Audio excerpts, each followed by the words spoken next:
The New York Jets, it seems like, every day you hear something about Zach Wilson. He looks great. He didn't look that good. He looks great. He didn't look that good. But in the last couple of days, people have been saying he looks unbelievable. He's throwing the ball off his back foot. He's throwing it 60, 70 yards to Elijah Moore. I don't know. I think the secret of the Jets' success this year is going to be Zach Wilson. But I think this defense is going to be fun. I think this offensive line is going to be a lot better if they could stay healthy. With Mekhi Becton moving to the right tackle position, Fon had a good year. You added Lincoln Tomlinson, a Pro Bowl type of guard in this league. Elijah Vera Tucker was one of the best guards in the league last year. People forget how great he was when the Jets moved up to draft him with Minnesota. So what do you think of this team? And by the way, Breece Hall, Michael Carter Jr., I mean, this could be a good, really explosive running back core. Where do you see the Jets this year in their first year as a whole? I mean, with Carl Lawson and a pass rush and some decent players that we can actually feel that the Jets are moving forward, not backwards. You're a Jets fan, huh? Yes. Woo. I was. Yes, you could say woof. You could say woof. Yeah. Yes. I respect the passion. I respect the sell job in there. There's a lot of optimism, which is runs rampant in August. So I respect it. I think obviously it's hard not to be a little bit more optimistic, right? Because things did go so poorly last year, and you referenced some of the injuries that they had, and I do think that obviously is a rough spot to get into when you're a first year coach and you're trying to come in. I wish that we would have had a different Zach Wilson post-injury, right? The PCL sprain, and Mike White came in and was again check down Charlie and managed the games, but we just didn't get a way different version when he came back. He still looked like a guy that was a little bit out over his skis a little bit. And again, they've done all the things in the offseason. I think Elijah Moore is an absolute baller. You go out and you get, Garrett Wilson, really good. Again, we forget that a couple of years ago, not that long ago, Corey Davis was a top 10 pick at the receiver position. So they added talent, right? You added Denzel Mims looks good too, by the way. I've been hearing Denzel Mims. He's been. This is the time of year, right? Best shape of his life, making some catches against guys that'll be selling insurance in a couple of months. Right, hard not to be fired up. But I mean, I don't know. It's all about Zach Wilson, right? Yes. All of it doesn't really matter. They did the good thing you want to see if you're a Jets fan is they gave him all that he could do. Right? There can be no excuses, assuming everyone stays healthy or the majority stay healthy, that we set you up with all of the resources that you possibly need to take this team to the next level. What's the next level? I don't know.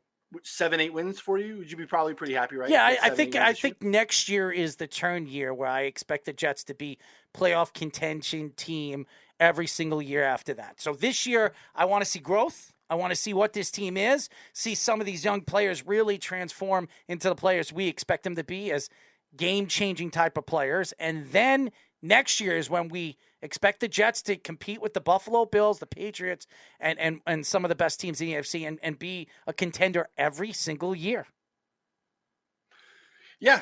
And so, from a foundational standpoint, I think you're there. You talked about the upside and the building blocks on the offensive line. It seems like that's Joe Douglas's plan, building from the, outside, inside out. There's some ifs there, but again, there's talent and there's draft equity at the positions that I think you want to see. Sauce Gardner, you don't often see first year early corners come in and be massively impactful year one, but this kid seems to be pretty special. That's really important if they're going to get to that 6-7 win period, because again, I still think that they are a week in the back half. Can I ask you a question? Yeah. What is it with the NFL? Okay. The Jets were one of the worst teams in the NFL. Why do they have one of the hardest schedules this year? It doesn't make sense. How are you the fourth worst team in all of football, and your schedule is like one of the second or third hardest schedule in the whole season? It doesn't make sense. How is that fair? It doesn't make sense. Yeah. Well, they are in the rotation-based interconference-wise. So, yeah, they got the both Norths. They get the AFC North, which is a fairly tough division, right? You get the Ravens, the Bengals, the Browns, obviously talented roster. Depending on, I believe is that early in the season though? Yes, Yeah, all of them. week 3. I All think. they play. Oh, that's all, right. They yeah, played you the get a- first 4. Their Yeah. first 4 games are the North. All of them. So weird. I remember Yeah. that. Yeah, I remember that. Doesn't make being sense. Of course they yeah. did that. They want to screw the Jets. Why not? Super bizarre. But yeah, and then the NFC North as well, which, not too bad. But then their interconference games, or what's that last game? NFC West. Yeah, that's still, again, they're getting that random NFC West team. Seattle. So yeah, all of these teams are, Seattle's not bad. But all of them have a little bit harder of a schedule than they should. But yeah, the Jets have the hardest schedule in the division, which you would think it's crazy. wouldn't be the case. And you, as a Jet fan, you're like, okay, this is going to be a good year. And then when you look at the schedule, I'm like, loss, maybe, loss, Like maybe. At that mid-season stretch too, where they go Green Bay and Denver in back-to-back weeks, and then It's they host ridiculous. New England and I don't know Buffalo. what the NFL is thinking. I get so, and this is, and I'm not saying that the NFL is screwing the Jets like the beef says. The Everybody refs are screwing the or Cowboys. the Rangers are getting screwed by the Toronto. I mean, I don't believe anything like that. But it does bother me when I'm a Jet fan. I'm looking forward to the season. I'm like, I'm looking at the schedule. I'm like, oh my God, this is what the Jets have to go against week in and week out. How do you expect to get momentum? How are you supposed to get a quarterback that is going to believe in the players around him where you're playing some of the top teams in the league? It doesn't make sense. Yeah, they have to rotate because theoretically you want to make sure every team, or you code every team, and every team comes to you in some sort of semblance of an order. But yeah, they definitely caught the wrong end of it for sure this year. Maybe we'll get lucky and they'll win the first 3 out of 4. Yeah, there you go. I doubt it. So my last question is, I know you're a Patriots fan, so a two-parter here. One, with Josh McDaniels now going to the Raiders, do you think he redeems himself, his second chance as a head coach? He didn't look good in Denver, and then obviously the debacle with the Colts. And also, now with the Patriots having, wait for it, Matt Patricia and Joe Judge on their offensive staff, how do you think Mac Jones plays with those circumstances? Jesus.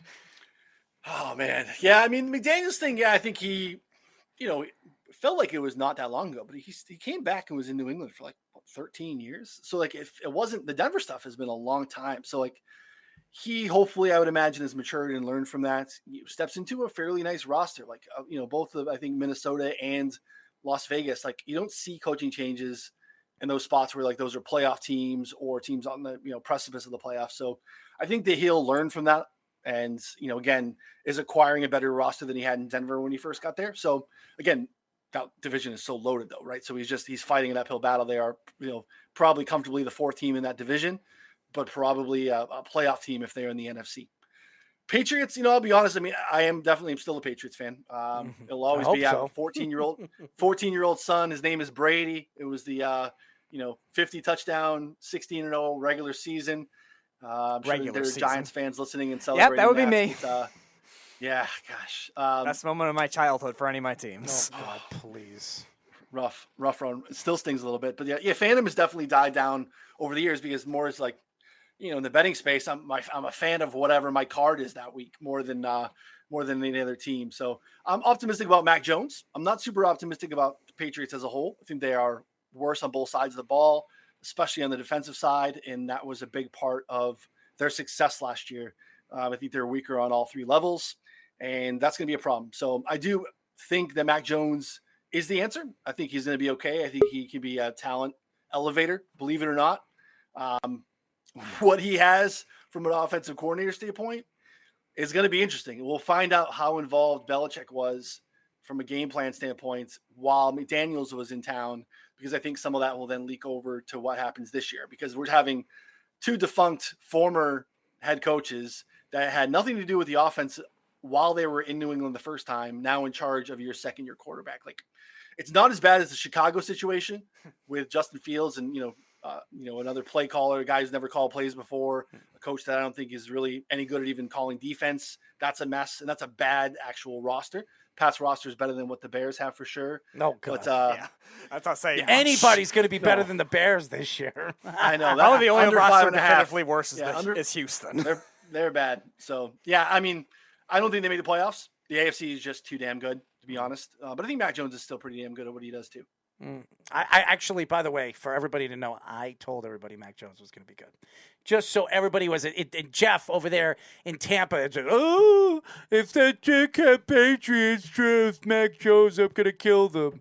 And then his boy went a pick later. Yeah, his boy didn't have such a good year. Mac Jones did, so figure that one out. So sell that one, baby. Anyways, we really appreciate you joining us, man. We'll definitely get you on again. Maybe get you on with Brandon Walker, and we'll go through every single game, every single team and our picks and where we think the division's going to be before the season starts in the next couple of weeks. Well, I want to get like 4 or 5 experts on. Maybe we'll get you and John Daigle on. That would be funny. That's a great idea. And a bunch of different guys, different personalities.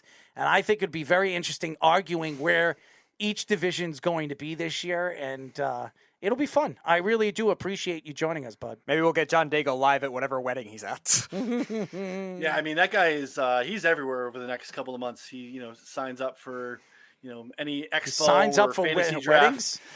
Yeah, he's just trying to catch another wedding, right? So if you have a fantasy draft in a state he's never been to, you can check that off his list. Just so you know, me and my friend were the first wedding crashers. That movie. There's a place called the Mediterranean Manor in Patchogue from where we live over here, my hometown. And what me and my friend used to do when we were in high school is when I was like 14, 15 years old, there was this place and it was always a wedding. So what we did was we used to wear slacks and a button-down t-shirt, nice button-down shirt. And we'd walk right in, make it seem like we had our cards, and we sit at the open table that has 2 chairs. And it always, every single wedding had an open table. And they would ask us, who are you here for? The bride or the groom? And we always kind of like changed it up. Like, we're like stepbrothers, and we're here for the bride. And everybody believed us, dude. We used to go in, we used to get free meals. Yeah, nice. Oh, dude, my Open friend. bar? Oh, well, we were 14, so we had the people at the table actually buy us drinks. Or actually get us drinks. We weren't buying anything, but I don't drink, so he was drinking. I was just sitting there watching. But we were dancing with the bride and the groom. It made it. I'm serious. You can absolutely wedding crash if you know what you're doing. You can absolutely get away with it. Yeah, I respect it too. I mean, free meals is good food. So some of it, smart. I'm a DJ, so I've been to a lot of different. I've done about 4,000 weddings, and some of the places.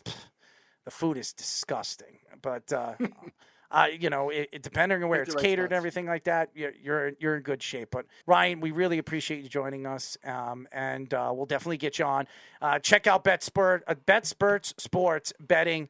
Ryan and his team are fantastic. Their shows their betting shows are awesome. And John Daigle, beware of your wedding and the crashing. Okay. Can happen anytime, people. That's right. Tell the fans how they can find you on social media. Yeah, at Ryan Noonan on the Twitter machine, 4for4.com/plans. Best way to get access to everything that we have going on over there. It gets you the betting sub, which means it gets you everything on the site as well. So if you're still doing redraft leagues, best ball, high stakes fantasy, and all the betting content that you could possibly ever want for all sports, but especially football is where we do our best. Feel like we have some of the best projections in the business, and we leverage those against the prop market until we get shut down, and then we shift it to a different book and we keep going. Well, we'll hook you up with our handicappers. I think you really like them. They're great in all sports, baseball, basketball. We have a guy that is, first of all, our Moneyline Mania show is at 83%.